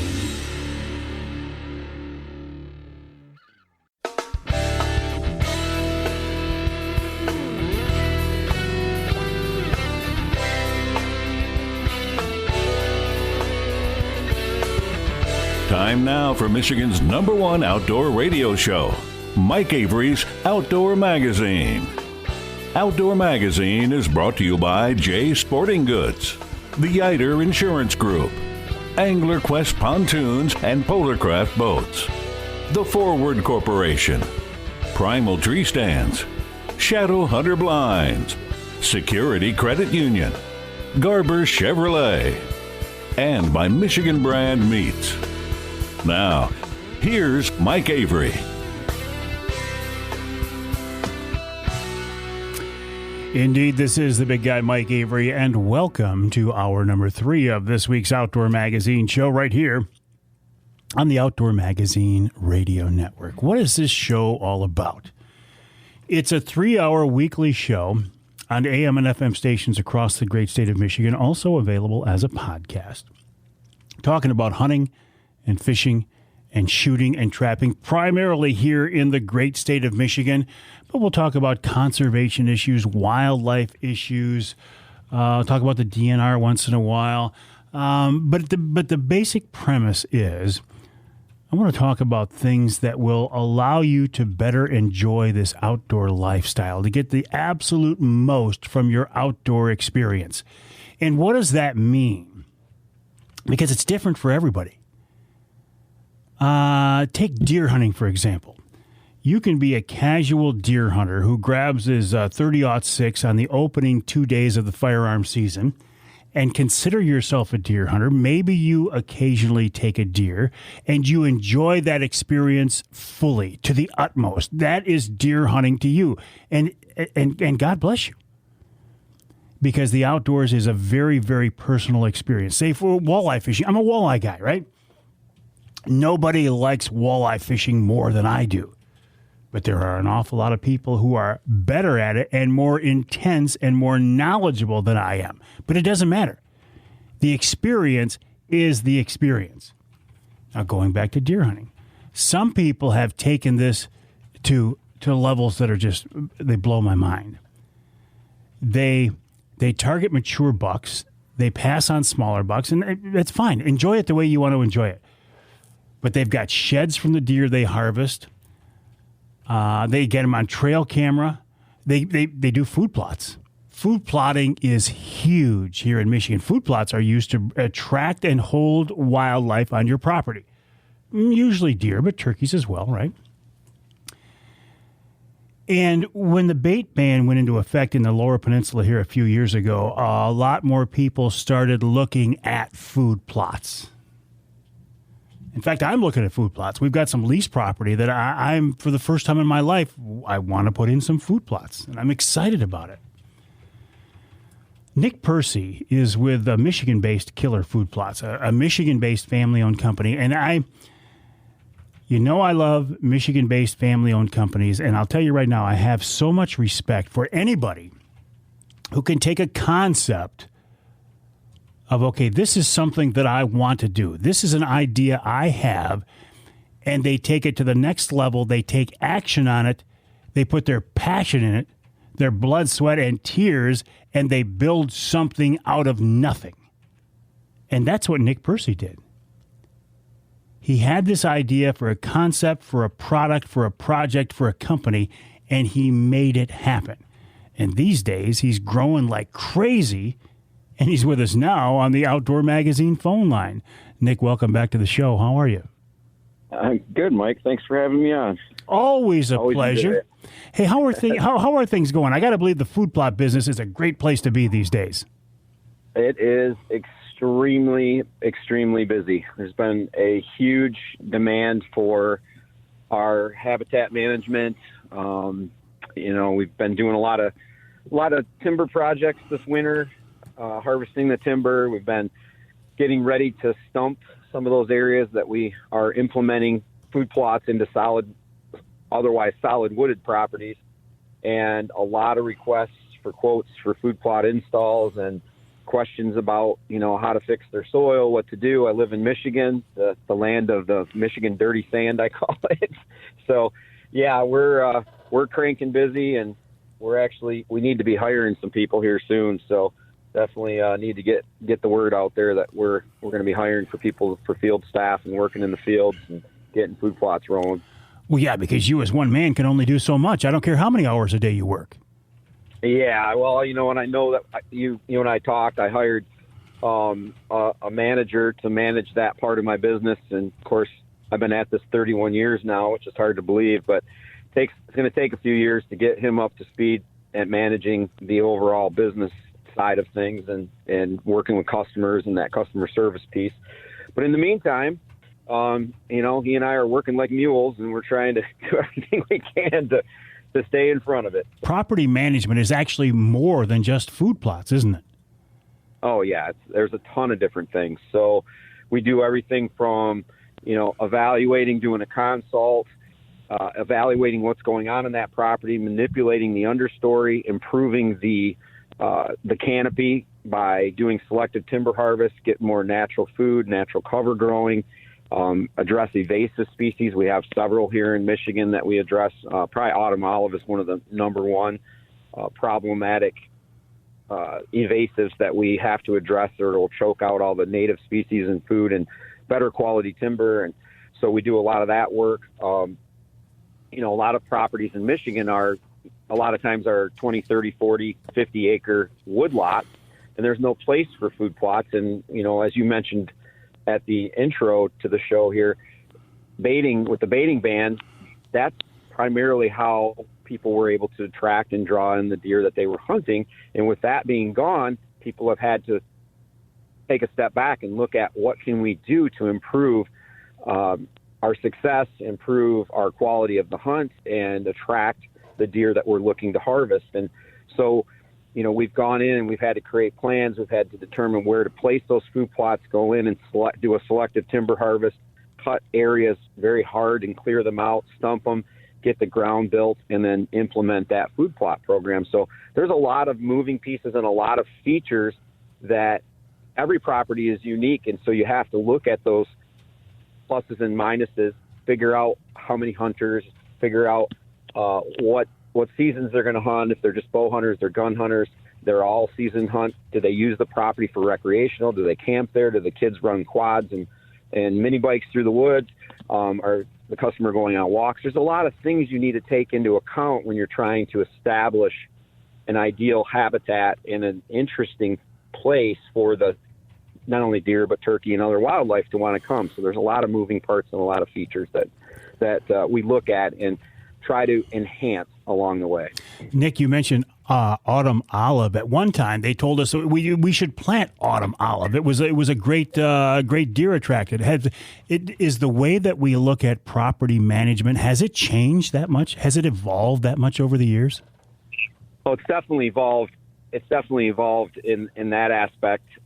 In Michigan, again, as you know, multiple generations of hunters and families, we would take our bucket with our bait, we'd take and spread it out, we'd flip it over, put our hot seat and lean up against a tree and hunt. That was, yes.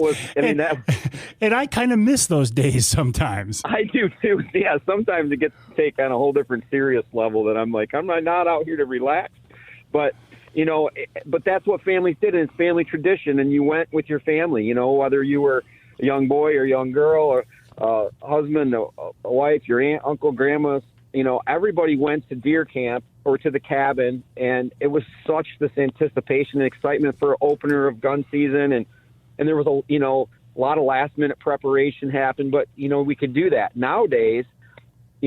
Without being able to bait, without being able to do some of those things, and things have changed. There's a lot of smaller parcels. A lot of the big parcels have been split up, depending on where you're hunting, but at least close to town or not too far of a drive out of town, a lot of properties have been broken down. State land has changed quite a bit. Depending on which state land or federal land you may hunt, there's been some improvement activity, but not much happening. I'm noticing more by the federal government. They're coming into the forests in Michigan, and they're doing actually timber stand improvements. Actually, I have a client that's wrapped completely around with federal ground, and there's a big harvest going on in a lot of the pine and stuff in that woods, and that's going to be great. But generally speaking, there's a lot of changes. We learn more every year. You mentioned autumn olive.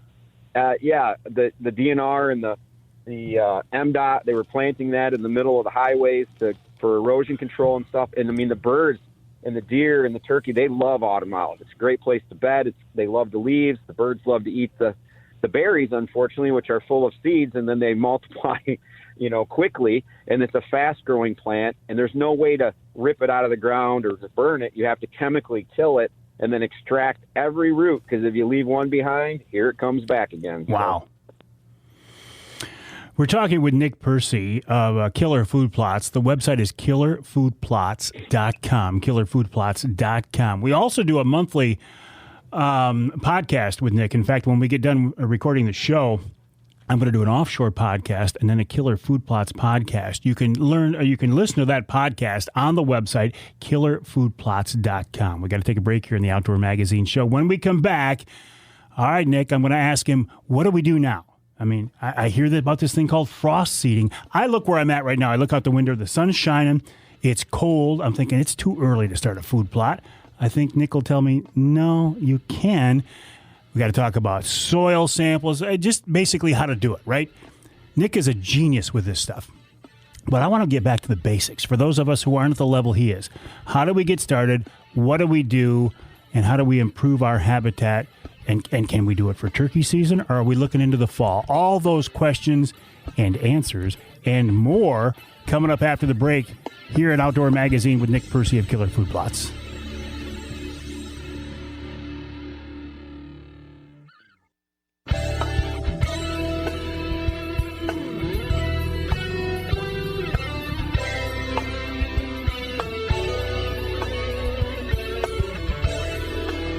You can hear the Outdoor Magazine show in Ludington on News 97, 98, 98.7 WLDN. You can hear us in Lansing on WILS 1320 AM. Hey, let's go to Marquette. Let's go north of the bridge, WDMJ 1320 AM. This segment of Outdoor Magazine brought to you by Wilds Plumbing and Heating. Plumbing, heating, air conditioning, ductwork cleaning, sump pumps, you name it, everything to keep you warm or cool, depending on the season. To keep your house dry, to keep the mechanics of your house running soundly and smoothly and comfortably. The folks at Wilds can take care of you. The website wildsplumbingandheating.com, wildsplumbingandheating.com. I can heartily endorse the folks there. They've taken care of me 2 different households now, and I do not hesitate to recommend their services to anybody. Wildsplumbingandheating.com. Another company that I do not hesitate to recommend is Michigan-based, family-owned Killer Food Plots. KillerFoodPlots.com is the website, KillerFoodPlots.com. Nick Percy is the man behind Killer Food Plots. He's with us now on the Outdoor Magazine phone line. Nick, I'm looking out the window. There's still some snow on the ground. Is it too early to start thinking about food plots? No, absolutely not. Right now is ideal. The weather is ideal for frost seeding. I'd like to say that, the snow is done and the weather is breaking and we're going to get on to spring. But we live in Michigan, so, we're realists. So we know that we're going to see a few more snow showers and the rain's going to follow and probably going to be a little bit cooler, but for now we're getting a nice break, and frost seeding is perfect timing to do that. What is frost seeding? Well, frost seeding is actually taking a frost seedable variety of seed, putting it in your hand spreader or bag spreader, and broadcasting it over the frozen ground.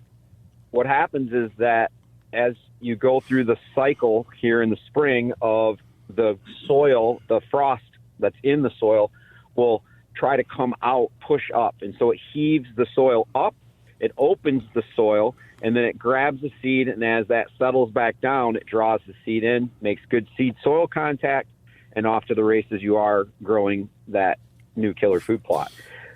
There are only specific criteria, the only specific criteria, I should say, for frost seeding is that you need to make sure that you have a frost seedable variety.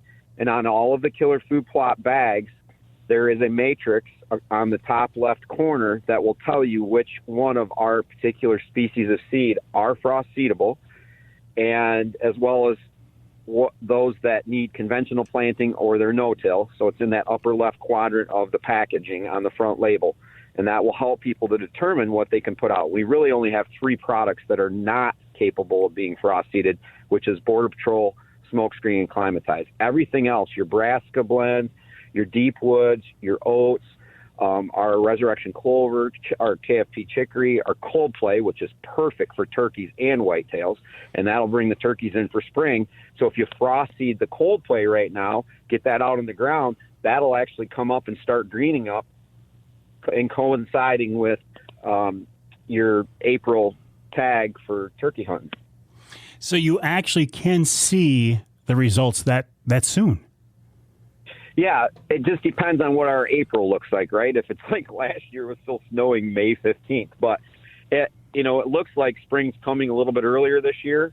At least all indications show that in the weather pattern. But hopefully we're not seeing snow much into April as my goal. So we can get things rolling. Nick, how much property, how much land do we need to have to make this whole process of habitat management and food plotting? I mean, do I need a section of land to make this worth my while? Actually, the determining factor, it could be 5 or 10 acres of property. I mean, the Mark Hammer buck, which is, I think it's the number 13 all-time non-typical whitetail shot in the United States, was shot on 10-acre piece of ground. And he put in a Border Patrol maze around his small 1.5-acre food plot, created and attached that to the core bedding area on both ends, made a entry point, planted our Carnage brassicas inside of it, and he killed a 254-inch deer with a small 1.5 acre kind of winding around his apple trees. So it really wasn't 1.5 acres of food, but wrapping around his apple trees and putting a Carnage brassica food plot. He killed the number 1 buck in 2014 on a 10-acre piece of ground.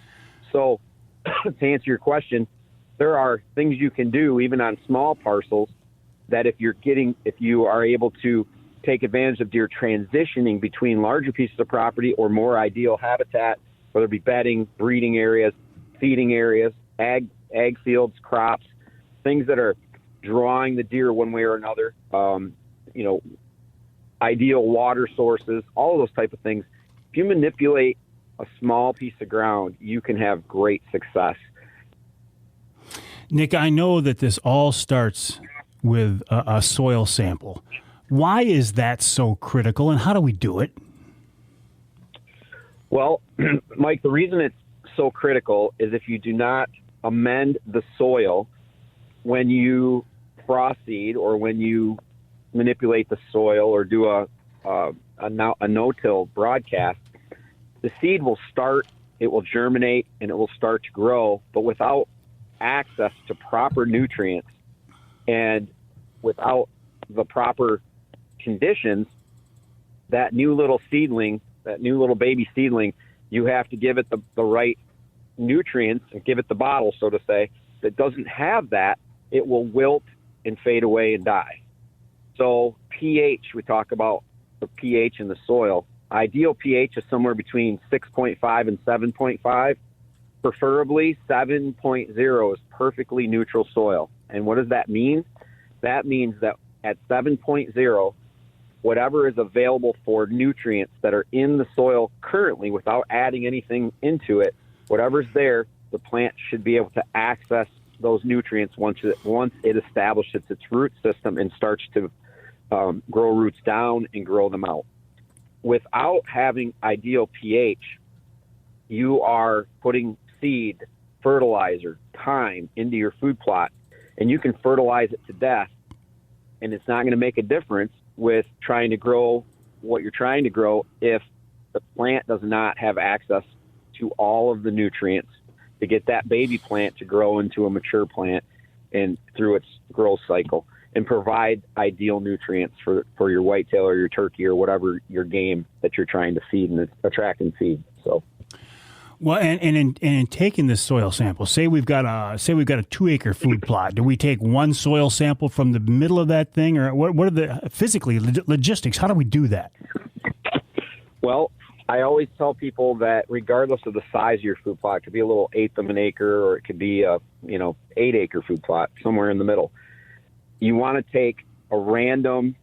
Think about a couple of dice in your hand, and when you look at them, like a number 5 die, and you're doing the 4 corners and 1 in the middle.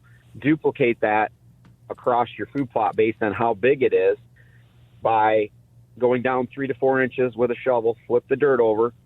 Not that you necessarily need to have a garden hand shovel, but about that amount of dirt, scoop it, flip it into a 5-gallon bucket, flip that pelt you just flipped over of ground back down so you don't trip over it like I would, and do that multiple times in a food plot. And you want to do a random, because from one end of a food plot to the other, it can change from clay to rocky to sandy to wet.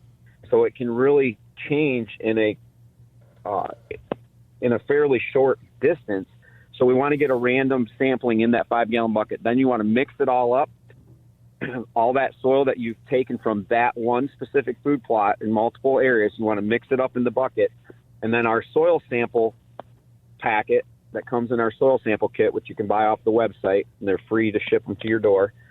You fill up to the minimum fill line, pack the dirt down, fill it, pack the dirt down until you're at or above that line, seal it up, put a piece of tape on the top of it, fill out the submission form that comes along with it, bring that to the post office or UPS or whichever shipping means you want, and ship it into our lab. And then we will review. We'll be able to turn those soil samples in 24 hours. If somebody's uncertain what to do or how to read it, it's pretty straightforward once we explain it the first time. You don't need a degree as an agronomist to read our soil samples, which is important. We will walk through that. We'll make sure we get you the right recipe to fix that soil and get you off to success. Nick, probably the last question for you. You've got so many different products out on the market these days. How do I know which one of your food plot blends, your seeds, to use? Well, once we see those soil results, that will sometimes dictate what to plant. A lot of people want to plant a food plot and forget about it and just, I don't want a high maintenance food plot. So perennials, they want to plant a perennial. What they need to know is that the soil needs to support planting clovers or a clover alfalfa mix. And also determining when are you going to be hunting the food plot? How much time do you have to spend on that food plot? Is it a one plant, fertilize, and walk away and come back and hunt it for hunting season? Or are you interested in drawing and tracking the deer from spring, summer, and then either overseeding to have multi-stage, which we'll talk about later today in the podcast, different stages of growth in your food plot? And those factors that implement that decision or impact that decision, I should say, the soil test will tell you that. If you're not sure what you want to plant, mark all 11 of our products on our soil submission form. That will give the soil correcting that needs to be done for each individual product. And then you know how much time and money and energy you want to put into that food plot based on the soil test results. That can be a determining factor as well. Nick, I think this is a fascinating topic. The concept that you can manipulate the ground, you can manipulate the food source, you can manipulate the habitat to an extent that I never dreamed of. When I was a kid growing up on the farm, I was used to putting corn in the ground or whatever, but I never thought of taking it to the level that you have. Congrats on your success, and I will be talking with you shortly as we record this March edition of the Killer Food Plots podcast, and you and I will talk again on the radio show here very soon. Well, thanks, Mike. I really appreciate it. It's been a journey. It's been a great journey. I've learned a lot. I continue to share that knowledge with people. I love to educate. I love to share the pitfalls that I've gone through so people don't have to do it. And my goal is to make every first time or multi-year customer successful when they put their time and money in the ground. So thanks again for having me on the show today. I appreciate it. Nick Percy of Killer Food Plots, the website killerfoodplots.com. That's killerfoodplots.com. Keep an ear out for the March edition of the Killer Food Plots podcast with Nick Percy. My name is Mike Avery. I have to take a quick break, and we will be right back here on Outdoor Magazine.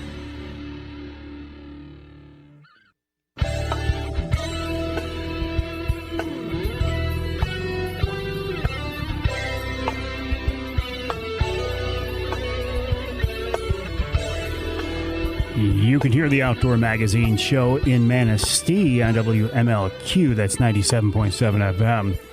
You can hear us just down the coastline in Muskegon on WKBZ 1090 AM. And let's jump over to the other side of the state. WSGW AM and FM, 790 AM, 100.5 FM. I'm in the studios of WSGW right now to record the show. Of course, while I'm here, it's called, at least this part of the building, it's called the Outdoor Magazine Studio. Pat Johnston in here with me doing a wonderful job. As always, Pat, I do appreciate it. I could not do this show without Pat and Charlie Rude, and I appreciate their help very, very much. A couple of things I want to talk about here. It is March, obviously, by the way. Welcome to March. I did see my first dead skunk in the road, which to me is one of the two true signs of spring. What I'm waiting for now is the sound of a red-winged blackbird on the pond behind the house. When I hear that, then I will know. a couple of other housekeeping items, too. I do something called Wednesday Night Live. I know it's not an original title, but it's what I started calling it years ago. It's every Wednesday night at 7 o'clock. I do this on my social media outlets. I do it on the Facebook page, on the YouTube channel, on Vimeo, and on Twitter. Working on Instagram, but Instagram will not allow us to go live to multiple platforms at this time. But I'm working on it. I do this every Wednesday night at 7 o'clock. I usually go live from the studio at my house. It gives you and I a chance to shoot the breeze and interact and talk back and forth. All during Lent, we are giving away a Michigan brand ham as part of our Ham for the Holidays giveaway. Thank you to the Grillo family and my friends at Michigan Brand Meats. They are very, very generous. So if you tune in, you could win a ham. But I also want to give you a heads up. This next Wednesday night coming up, if you are a veteran, if you're a vet and you love to turkey hunt, or maybe you want to go turkey hunting for the first time, we'll be giving away 2 guided turkey hunts in West Michigan, courtesy of the folks at Wild Game Dynasty, Gary Morgan and Ross Elliott. Ross will join me on the show, and we'll talk about that and maybe actually even draw the winners that night. So if you're a vet and you like to turkey hunt or want to get into turkey hunting and you want to take advantage of a guided hunt in West Michigan, tune in to Wednesday Night Live next Wednesday night. Another thing, a couple other things to keep an eye out for, too. We're going to have an online auction. I say we, my church, Trinity Monitor Lutheran Church in Bay County, is going to have an online auction to benefit our not little, it's actually growing. It's vibrant. It's great. Our parochial school attached to our church. A fundraising event for that. One of the things that's going to be given away in that online auction is a day of walleye fishing on Saginaw Bay aboard the Angler Quest with me, Captain Mike Avery.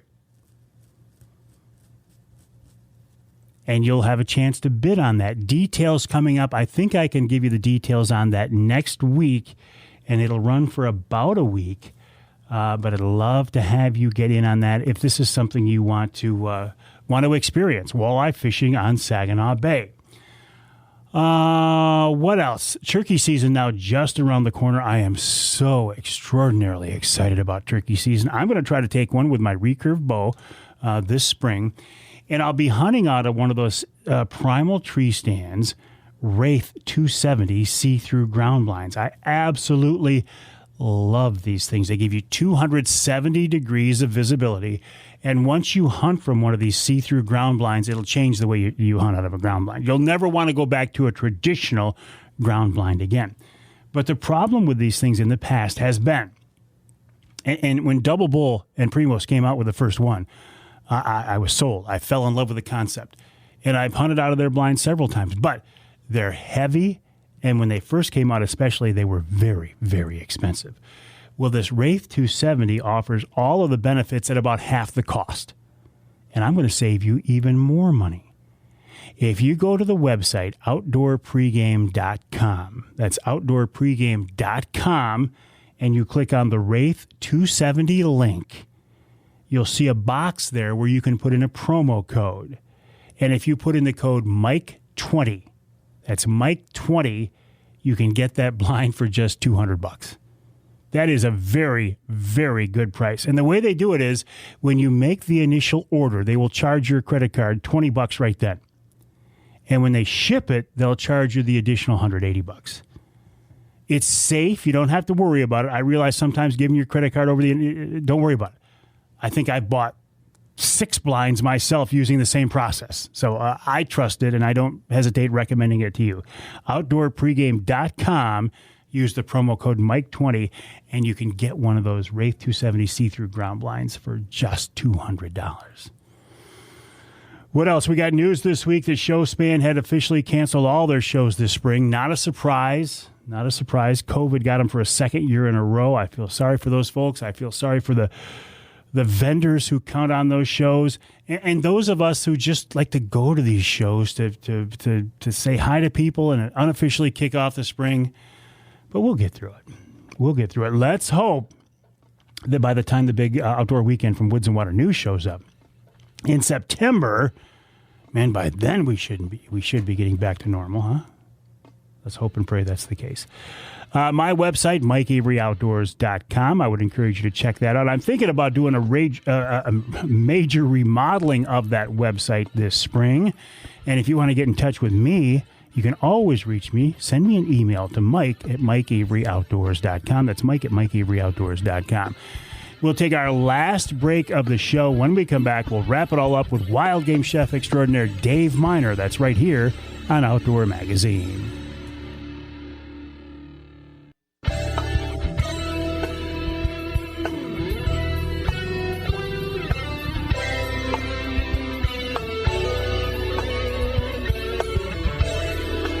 Welcome back to Outdoor Magazine. My name is Mike Avery. Glad to have you along with us.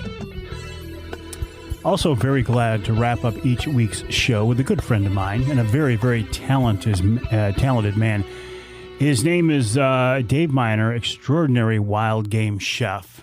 A guy who's been in the food business for many, many years.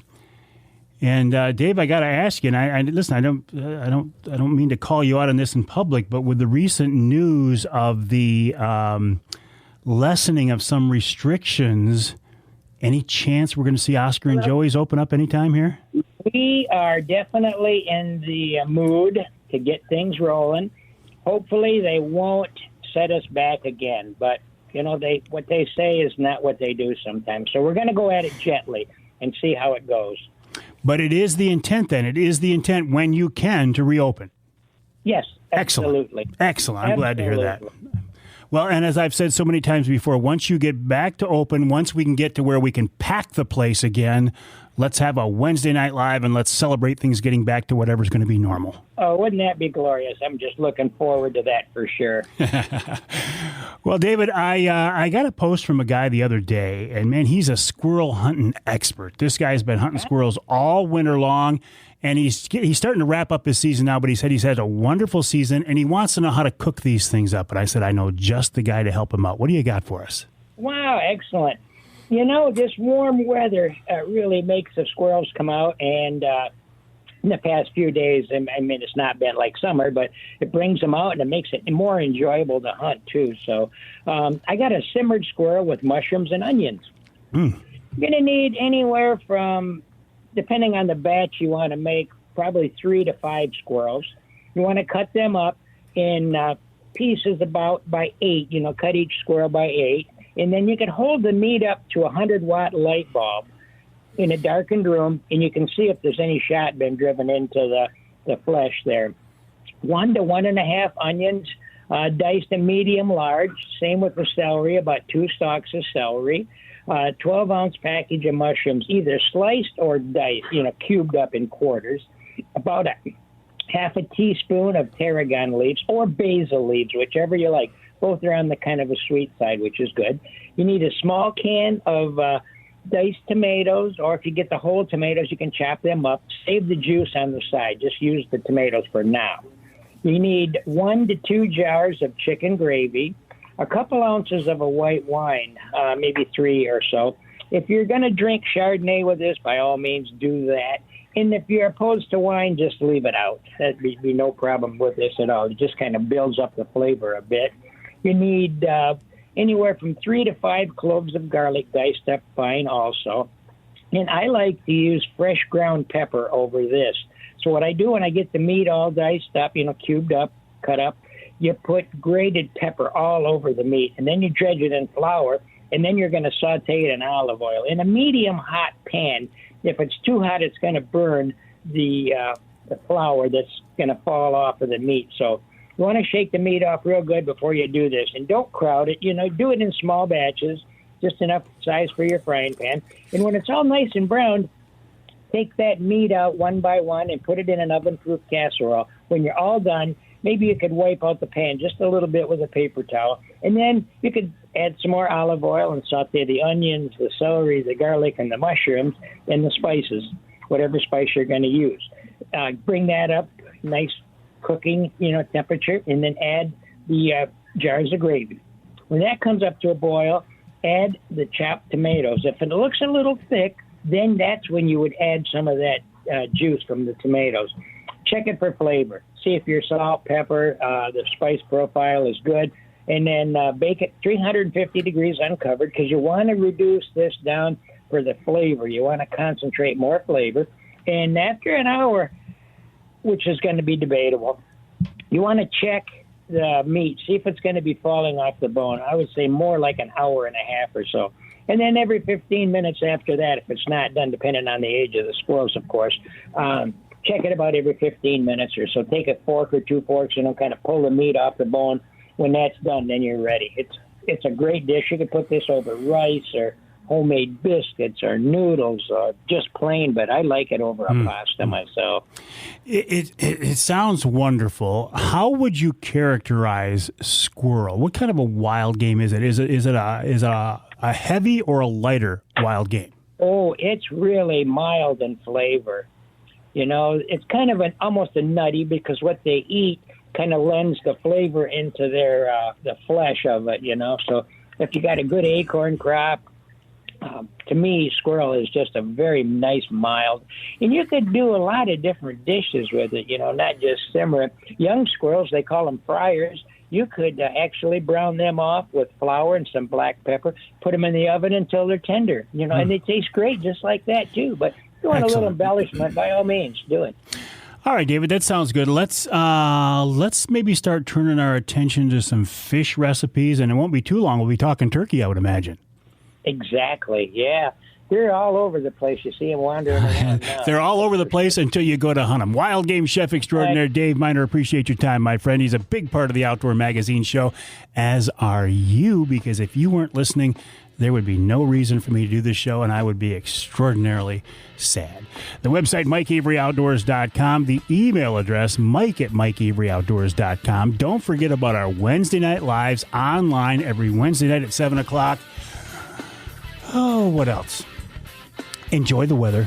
Have a great week, and I'll talk with you next time right here on Outdoor Magazine.